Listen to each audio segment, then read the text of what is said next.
Welcome into our Countdown to First Pitch interview series. Today I'm visiting with Coach Cody Hooten, longtime Henderson State University head baseball coach. And Coach, I'm starting the interviews off with everybody the exact same way. I want to go back to March of 2020. What was it like for your team going through that season that ultimately just got completely just ended, abruptly? It was it started off slow, started picking up some wins, and then it was just over. So how did that go for you and your team and your school when you got that call that there would not be a season? I think things escalated quite quickly. I remember playing on Tuesday with that not even being a thought. And then I believe it was Wednesday night that I got a call from John Harvey at UAM saying that they had been playing at Delta, and they got the call like school shut down there, and they postponed their. I think they canceled for a month at that point.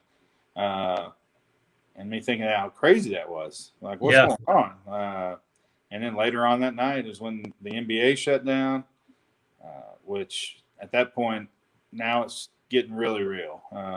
We're when NBA shuts down, we're not long for the world, and preparing the next day like things are going to be normal, and just seeing little by little, different D1 conferences canceling, and just getting more real and more real. And then we were actually in the middle of practice when we got word that we were done. And like I say, we were just getting going.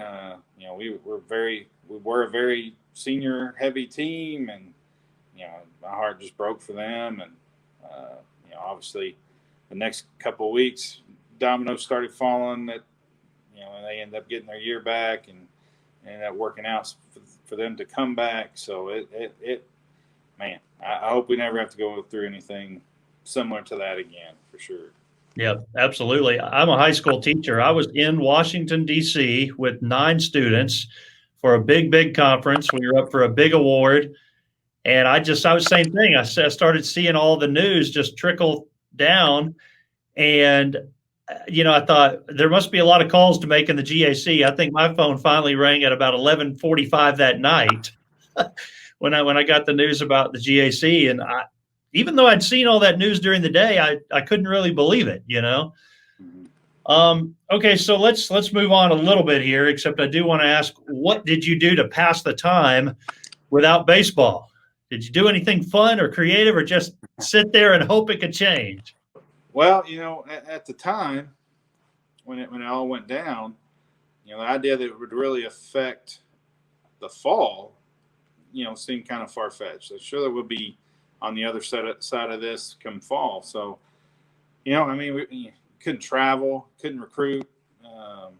We tried to stay engaged with our players. We had a weekly Google Meet meeting every week to try to stay engaged with them. We gave them kind of homework assignments, just kind of some team building type stuff. And we as a coaching staff, we had a daily meeting via Google Meet, and we have once a week that I brought in kind of somebody from another program or somebody from other sports to talk about different things maybe we could do in the fall. And we spent the better part of 2 months, two and a half months doing that.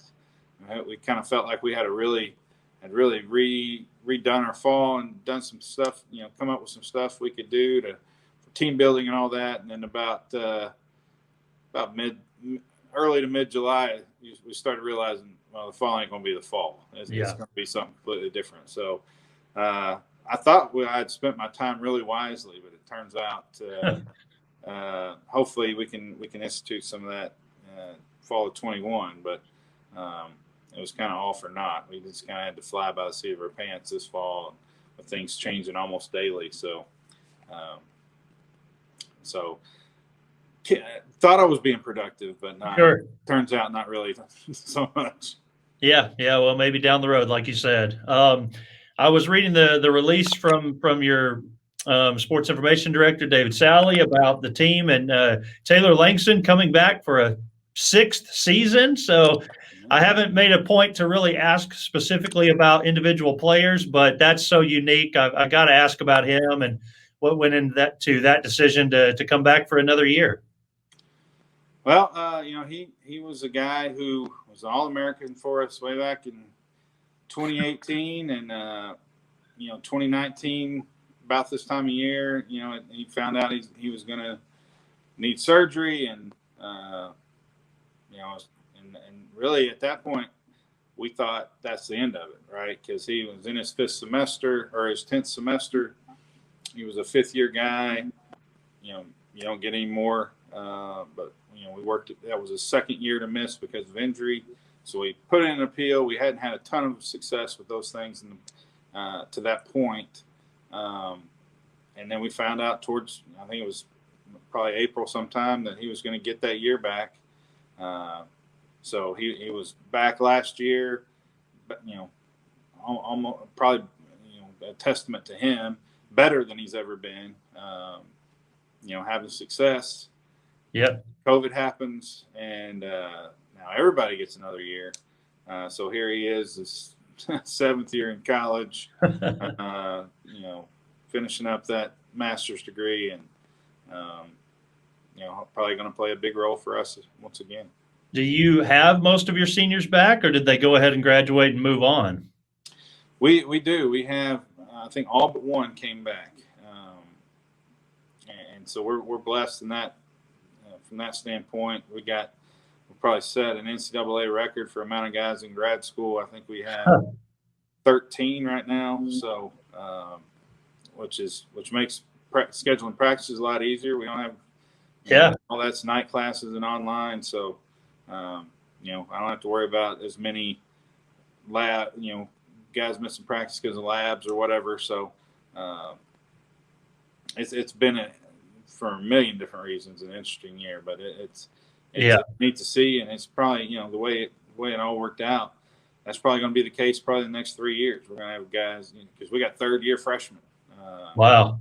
So probably every year we're going to have at least 6+ in grad school every year. Typically we'd have 1 or 2 or sometimes 3 or 4. But yeah, we're full this year. So you mentioned all the plans for the fall and how that didn't really happen. Of course, I mean, I'm not on a baseball field every day, so this might sound like a dumb question to you, but what was so different in the fall? I mean, I imagine the weight room was different. How did you have to change things out on the field? Really the good thing being baseball not being a contact sport, what we didn't change a lot as far as our daily schedule.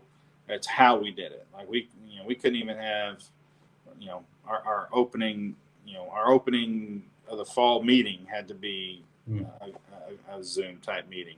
Our individual hitters meeting we did on the, we had to put down X's on the field, and we did it over loudspeaker at the field because we just don't have a room big enough where 30 people can be in it, socially distanced. Just checking in every day with, checking off the checklist of, taking their temperature, asking them the questions every single day. The weight room we had to get real creative with, because we started the fall with a 56-man roster. So we could only have, I think, 21 in the weight room at once. So, we had to get creative what we did. We had days where we did all our weight stuff at the field, and it was,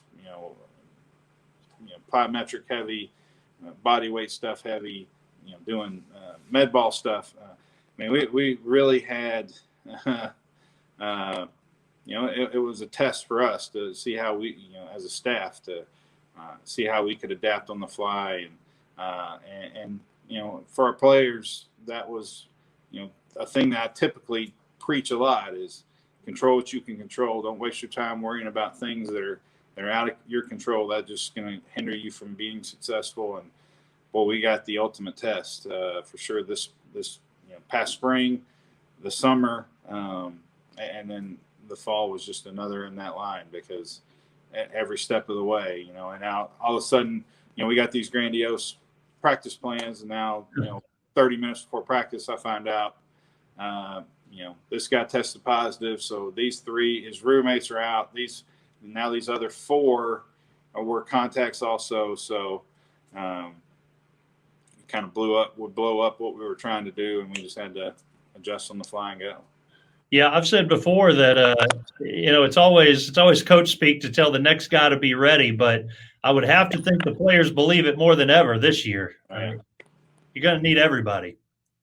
Yeah, that's that's something we've talked about from almost day one of the fall. Is more than like you say, sometimes it is coach speak. If, it's going to take quite a bit for your 14th pitcher to ever really pitch a meaningful inning. This year, that may not be the case. This year, he may get a start one weekend. And our guys have seen that through what we went through in the fall of, we started this fall with 25 pitchers. How can we only enter 5 innings this week? Wow. But between your just normal injuries, guys being out for a week, and then, all of a sudden maybe you got, I know across the street, they're already dealing with it. It's already affecting games. So, there may be 15 guys out one weekend. My philosophy with it is, we had a lot of guys put their lives on hold to come back and do it one more time. And so we're going to play. If we're allowed to play, we're going to play. So, our depth is definitely going to be, it's going to be tested for sure. And then, Coach, just lastly, you start the year with 3 conference foes and some non-conference action: Arkansas Tech, Southern Arkansas, and Ouachita. So, right out of the gate, I guess we'll kind of get to see what it's like for you and several of the teams in the conference. I guess the question is just, how excited do you think the team's going to be to get out there on the field? Oh, I know I'm going to be excited. I can't imagine their level. We've never been this many days between games played. We've practiced a lot between then and now, and man, I can't imagine what the intensity level of that game 1 is going to be. Don't even factor in who we're playing. We could be playing anybody, and it would be pretty wild. So that's another thing we're going to have to monitor is it's not football. It's not the guy who's most fired up is going to win. We got to be able to keep our heads about us and control that a little bit. But it's our guys are ready to play somebody else for sure. All right, Coach. Well, I really appreciate the time. Good to visit with you again, and best of luck to Henderson this year. Thank you so much.